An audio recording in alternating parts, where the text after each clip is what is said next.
guys? Welcome back to A Trucker's Life. I'm Jorge Navarro. If you're new to the channel, welcome to the channel. If you've already been subscribed, welcome back, guys.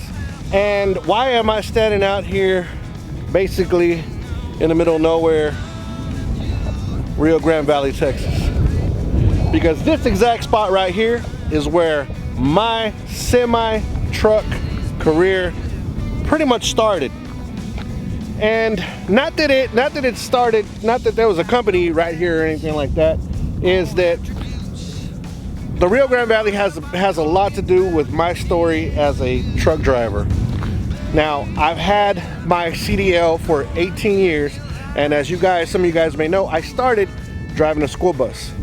I drove a school bus for a little while, then went to a concrete mixer in the Houston area, which is where I am originally, where I was raised. And my wife is from down here. I met my wife and we moved down here for the first time, and there was really no jobs. I couldn't get any jobs doing anything, and one of her uncles gave me an opportunity to drive a dump truck. Well, unfortunately, that dump truck kept breaking down and breaking down and breaking down, and the biggest problem that truck had was not the engine, it was the brakes. It didn't like to stop. A little bit of an issue there, but anyways, so he had a semi that nobody was driving. Now, I only had a Class B CDL, and basically what he told me was, if you want to keep working, this is what I have. This is the alternative, this semi. I said, well, I don't have my Class A. Well, he said, do you want to work or not? Here are the keys, go to work. Boom, yes. I did that. I needed a job, I needed to work, and yes, that was not the right thing to do, but that is where the beginning was for me as a semi driver. And the reason I'm standing right here in this field is because this is where I would come practice backing up. As you can tell, there's nothing here. It's just wide open. Mexico is actually like about a mile at the most that way, right? And what I would do is I would set myself up and try to back into the spot. Now, if anybody, even a seasoned driver, seeing that this road is kind of narrow, and this road right here is just a little small, narrow dirt road, and that's where I would try to back in, and failed miserably.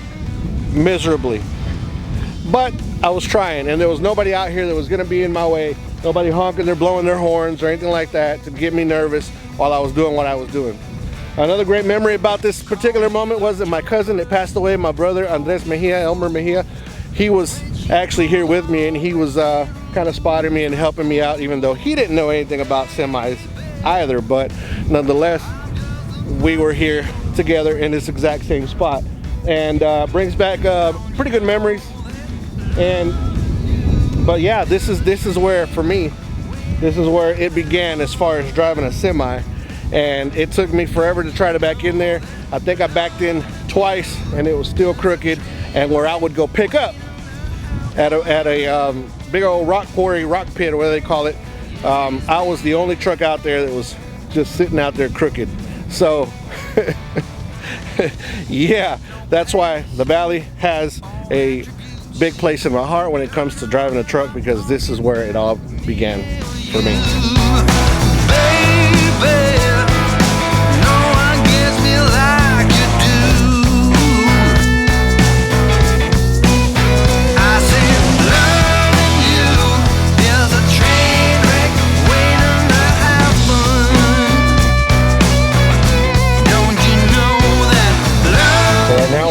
Headed to the place where my first OTR job was at, my real OTR, first OTR job, and it was a company that was named USA Carriers Logistics. Different company from USA Truck, which is the bigger, kind of like a mega carrier company. USA Logistics was actually just from the Rio Grande Valley area, and I don't know what really happened with that company. It ended up going out of business, and it, I think it's this way. Yeah, it's this way. It ended up going out of business. It was a huge company. They had nothing but brand new 389 Peterbilts at that time, a lot of equipment, and I think what happened was they got involved in something they shouldn't have gotten into. I think the president of the company ended up even getting locked up. There's a big mess behind it, but I never really found out exactly why it closed its doors. It was way past the days that I worked here. I was already working somewhere else by then. And the only thing that I would always notice that every once in a while is I would get a trailer that had the seal number was on, of course the seal number is always on the bill of lading, and the seal sometimes would not match the seal on the trailer, or the seal would be completely missing. Those are telltale signs, guys, that you got to pay attention to whenever you come to a border city. I know I've talked about this a little bit before, but when you come to a border city, always, if you're picking up a preloaded trailer, always make sure that everything matches, because 9 times out of 10, when those things are off, that means there's something inside that trailer that really shouldn't have been in there. So it's always something to be vigilant about, to pay attention a lot about on these border towns. Now, not to say that these companies are all involved in these type of things, but you don't want to be the one getting caught for somebody else trying to make money, and you're the one that's going to take the fall and not even knowing about it, because that happens a lot. They'll stash something in your truck and you take off and you stop at a rest area north of the checkpoint, and you'll have you know, they'll while you go inside, they'll go grab whatever they threw in your truck, and you have just done things that you're not supposed to, not knowingly. So that happens. That's a real thing.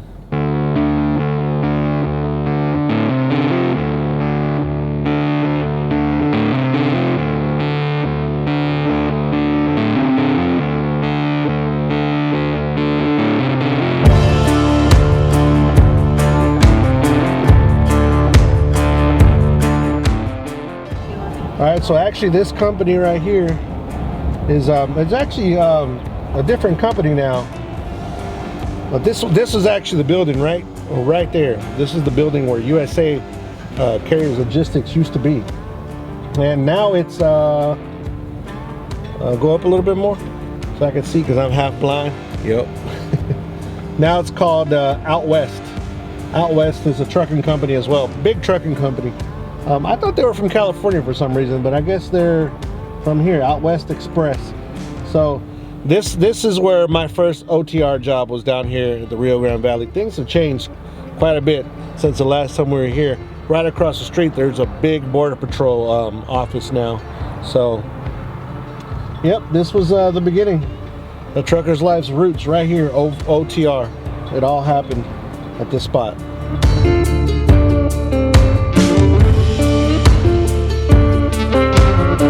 And you can't come down to the Rio Grande Valley and not drive by one of the big legends from this area. Is Ramon Ayala. This is one of his buses. These are his buses right here. The king of the accordion. That's his humble about. Little small house. Oh, this one's not his. Well, one of these houses belongs to him. I don't know which one is his, but they're all these houses right here are all part of the family of Mr. Ramon Ayala. I think this is the one where they're backing up right here. I think that's Ramon Ayala's house. But had to come by here and show you guys that, because you gotta kind of come, if you're down here in this area, you gotta kind of roll by here. If you ever listen to Spanish music, Ramon Ayala, the king of the accordion. That's this is where he's from. Every year for Christmas, I remember when I used to live down here, I used to love coming to his Christmas parties, because every year for Christmas he would have a toy drive. He would have a toy drive. Let me see. Y'all are a little dark. Let me see if I can. Yeah, a little dark, a little dark, a little dark. There you go. Well, that's a little better. Anyways, every year for Christmas he does a toy drive for the kids and a free concert. He brings a bunch of his friends, famous singers, Spanish singers, and he does concerts here at his right in front, across the street. Actually, there's a like the town hall, like the city hall and all that stuff, and that's where he does the concerts and he pays for all that. He takes care of all that. So he takes care of his little community right here in Hidalgo, Texas. And so it's cool to note a good person like Mr. Ramon Ayala, and that he came down, and you know that he does these things for the community.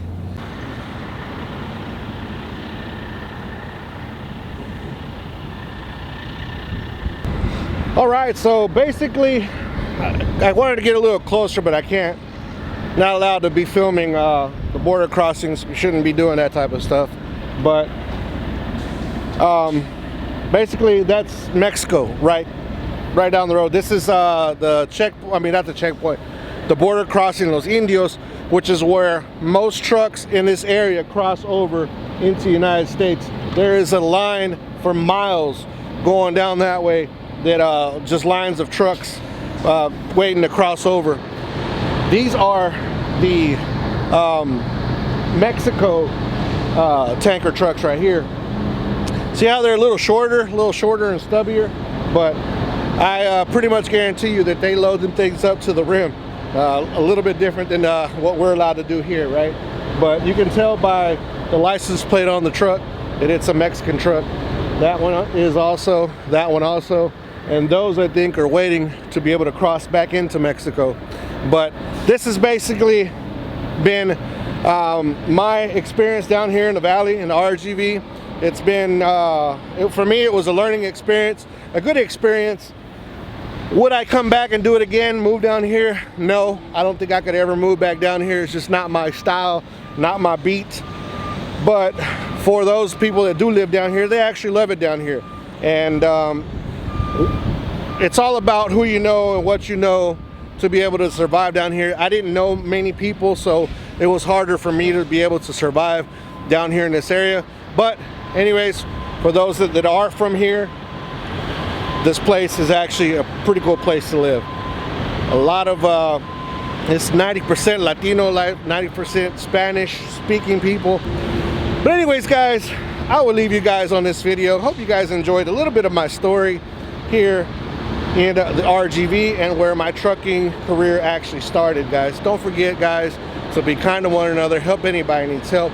Anybody contemplating suicide, 1-800-273-8255. And from the RGV, Rio Grande Valley, Texas, thank you guys for being here one more time.